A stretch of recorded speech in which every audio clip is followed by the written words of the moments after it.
Hi everyone, welcome back to my channel. তো আজকে বানাবো হচ্ছে কাটাপোনা মাছের কালিয়া। তো চলো দেখে নিই কীভাবে বানাচ্ছি। তো আমি এখানে কাটাপোনা মাছ নিয়ে নিয়েছি, আর তাতে আমি দিয়ে দিচ্ছি হলুদ, নুন আর সামান্য পরিমাণ তেল দিয়ে খুব ভালো করে মাছটাকে মিশিয়ে নেব।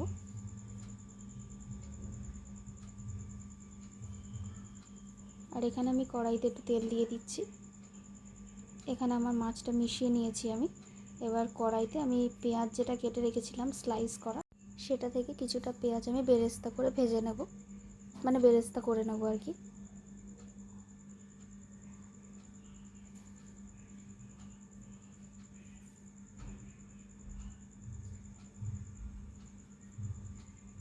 তো এখানে আমি লাল করে ভেজে নিয়েছি, মানে বেরেস্তা আমার এখানে রেডি।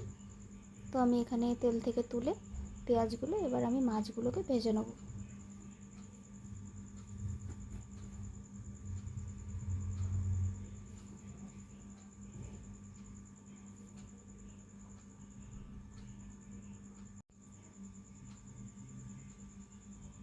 এখানে আমি একটু লাল করে মাছগুলোকে ভেজে নিয়েছি। এবার তেল থেকে মাছগুলো তুলে আমি তেলেই দিয়ে দিচ্ছি ঘি। আমার এইটুখানি পরিমাণে হয়ে যাবে, তোমাদের যদি পরিমাণটা বেশি লাগে তোমরা দিতে পারো। তাতে আমি দিয়ে দিলাম গোটা জিরে, তেজপাতা, শুকনো লঙ্কা, দারচিনি, এলাচ, লবঙ্গ। ফোড়নটা একটু হয়ে এলে তাতে আমি দিয়ে দিলাম হচ্ছে পেঁয়াজ বাটা। তো পেঁয়াজ বাটা দিয়ে খুব ভালো করে আগে পেঁয়াজ বাটাটাকে ভেজে নিতে হবে, পেঁয়াজটাকে।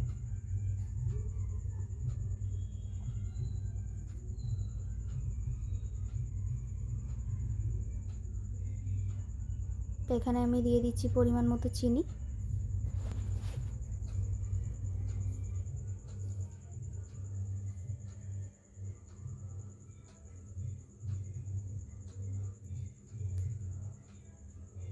আর এখানে দিয়ে দিচ্ছি আদা রসুন বাটা। আদা রসুন বাটাটাকেও ভালো করে এর সাথে পেঁয়াজের সাথে একটুখানি ভেজে নেব, যতক্ষণ না কাঁচা গন্ধটা যাচ্ছে। তো যতক্ষণ ওটা নাড়ছি ততক্ষণ একটা এখানে আমি জলের মিক্সচার বানাচ্ছি। সেটা হচ্ছে সামান্য একটু চিনি আছে, লঙ্কা গুঁড়ো আছে, হলুদ গুঁড়ো আছে, আর হচ্ছে ধনে গুঁড়ো আছে, জিরে গুঁড়ো আছে, কাশ্মীরি লঙ্কা গুঁড়ো আছে। দিয়ে এটা জল দিয়ে আমি একটু পেস্ট মানে একটা বানিয়েছি, সেটা আমি এবারে পেঁয়াজটা ভাজা হয়ে গেলে আমি সেটা অ্যাড করে দিলাম। এবার খুব ভালো করে সেটাকে কষিয়ে নিতে হবে পেঁয়াজের সাথে।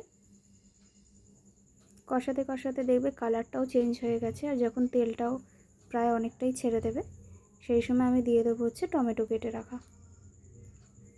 তো আমি এরকম ডাইস করে টমেটো কেটে নিয়েছিলাম, সেটাই দিয়ে দিলাম। এবার টমেটোটাকেও মশলাটার সাথে পুরো কষিয়ে নিতে হবে।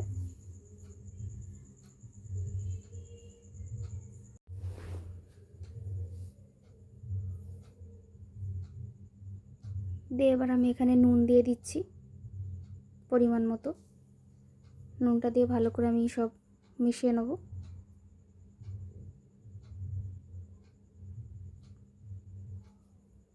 টমেটোটা যখন পুরো হয়ে আসবে সেই মুহূর্তে আমি দিয়ে দেবো হচ্ছে টক দই।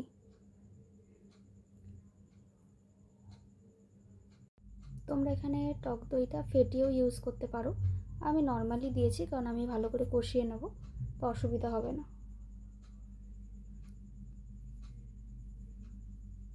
কেউ চাইলে ফেটিয়ে দিয়ে দিতে পারো। তো এখানে টক দই দেওয়ার পরে একটা তেল ছাড়ে, সেই তেলটা যখন আস্তে আস্তে ছাড়বে তখন জানতে হবে যে কষাটা হয়ে গেছে, প্রায় মশলা কষানোটা হয়ে গেছে। তো এখানে দেখো তেল ছাড়ছে।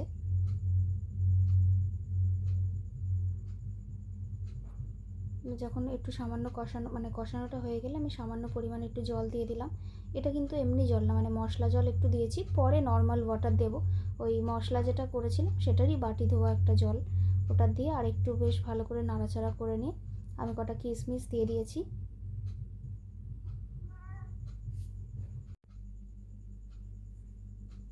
আর দিয়ে দিয়েছি হচ্ছে চেরা কাঁচা লঙ্কা। দিয়ে খুব ভালো করে আগে গ্রেভিটাকে করে নিচ্ছি।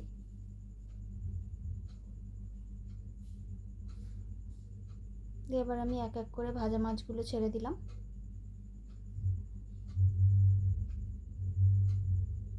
দিয়ে খুব ভালো করে মশলার সাথে মিশিয়ে নেব।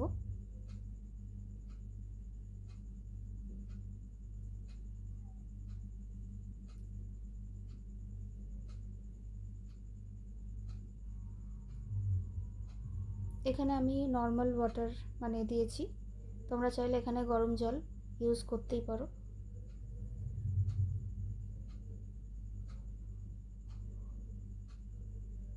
আর একটু জল দিয়ে দিলাম, দিয়ে ভালো করে নাড়াচাড়া করে বেশ কিছুক্ষণ একটু ঢেকে দেবো।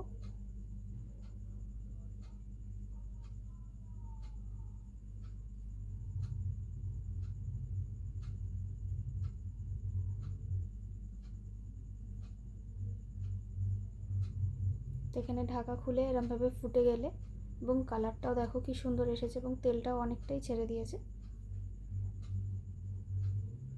এবার আমি জাস্ট ঢাকা খুলে একটু গরম মশলা, শাহি গরম মশলা, আমরা কেনাটা ইউজ করি, মানে এমনি বানানোও দিই, বাট এটা টাইমে আমরা কেনাটাই দিয়েছি। তো শাহি গরম মশলা একটু দিয়ে দিলাম ওপর দিয়ে, দিয়ে সামান্য একটু ফুটে গেলে, মিশিয়ে দিয়ে ফুটে গেলে এবার আমি গ্যাসটাকে অফ করে দিলাম। তো এখানে আমার রেডি পোনা মাছের কালিয়া। তো তোমরা ডেফিনেটলি ট্রাই করো, আমরা কাতলা কালিয়া অনেকেই খেয়েছি, পোনা মাছের কালিয়া খেতেও খুব ভালো লাগে। তো আমি এইভাবে বানিয়েছি, অবশ্যই কমেন্টসে জানিও কিরম হয়েছে। আর ভিডিওটা যদি ভালো লাগে একটা লাইক, শেয়ারটা সাবস্ক্রাইব করে দিও। Thanks for watching.